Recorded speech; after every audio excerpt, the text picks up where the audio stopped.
Yo, what's up? I'm going to explain to you how implicit differentiation works. Okay, so let's say you got a function that's not explicit. So explicit functions, by the way, these are functions where you're given y in terms of x or any output in terms of any input, right? And these are really easy to differentiate because you can just use your fancy little rule. Boom, you got your derivative, right? But what if we had an implicit function where you have two variables on the same time on the same side, and it's only implied, right?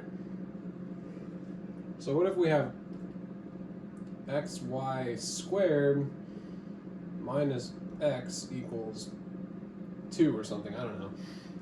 Right? How do you solve the derivative of this? I'm sorry, it's like 11 at night. I couldn't think of anything better to do. This is implicit differentiation. So to start, we need to understand that the chain rule actually applies to every derivative. So you guys know, the chain rule, it's something we use to find the derivative of composite functions. So let's say you have a function here. Yeah, you would obviously you would rewrite this function as u, so x squared plus 1 equals u. If y is this fourth power, yada yada, you get dy over du, right? You're deriving this function raised to the fourth power. You're deriving by this function, u, times du over dx, and then you derive this function with respect to x, so you get times 2x at the end, right? But this actually universally applies to every derivative, right? So, in other words,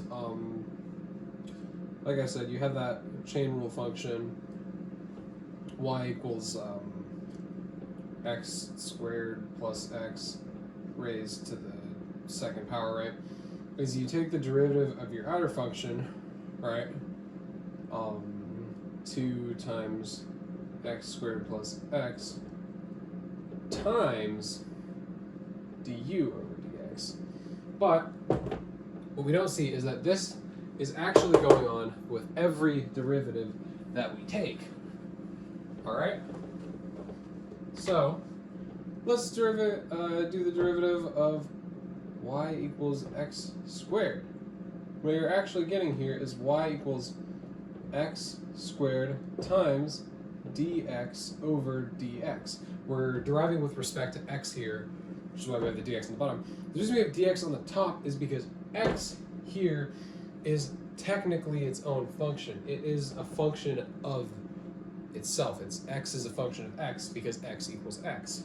And that's why we get this dx here. But you're deriving by the same variable on the top and the bottom, which means that this reduces out to 1, so y, consider it, right? And it's so, for simplicity's sake, when you first taught derivatives and even the chain rule, it's not explained that this extends to every function. So let's get back to this. We can use that. What if we take the derivative of every single term? So this is a product rule.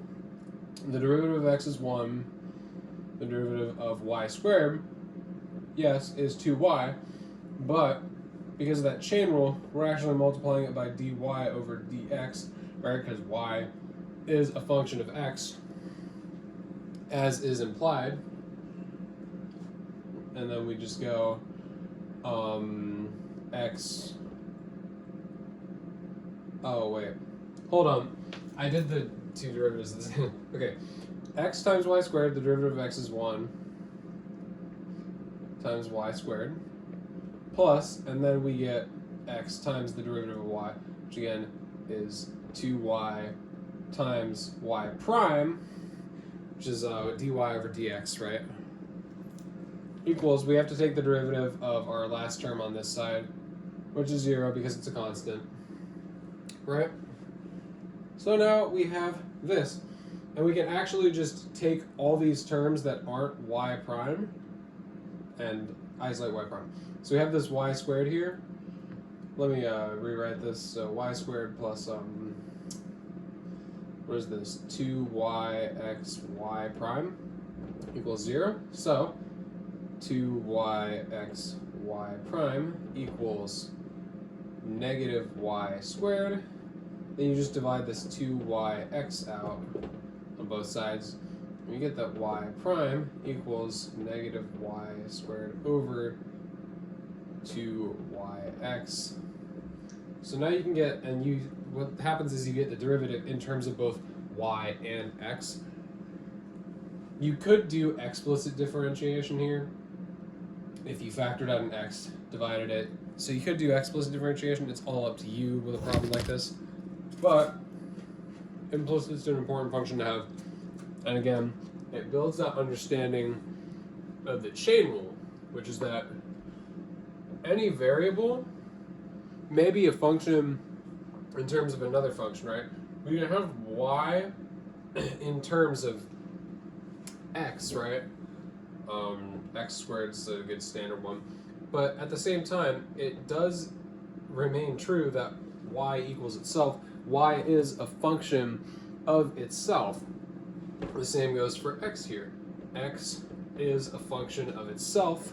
And so, by technicality, the chain rule does apply into any function that we're deriving when we're deriving a variable with respect to another variable. Which is why we get that, again, y equals x squared, you take the y prime of that, what you technically get is 2x times dx over dx, right? We're deriving this term, we're deriving the function with respect to x, because this is just a fancy way of writing dy over dx, right? Everything is with respect to x in this case. It's just that on this side it's y, on this side we're deriving x with respect to x. And so once you understand that this is how the chain rule is actually operating in every function, you can extend that to any number of variables and still get a derivative function. It's like this. It's not nearly as pretty to graph. But yeah, that's basically how implicit differentiation works.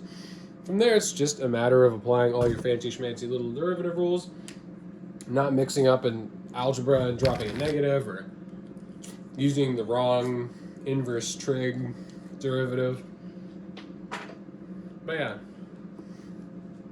that probably didn't make any sense because it's like the middle of the night and I should probably be sleeping. But I hope that helped somewhat.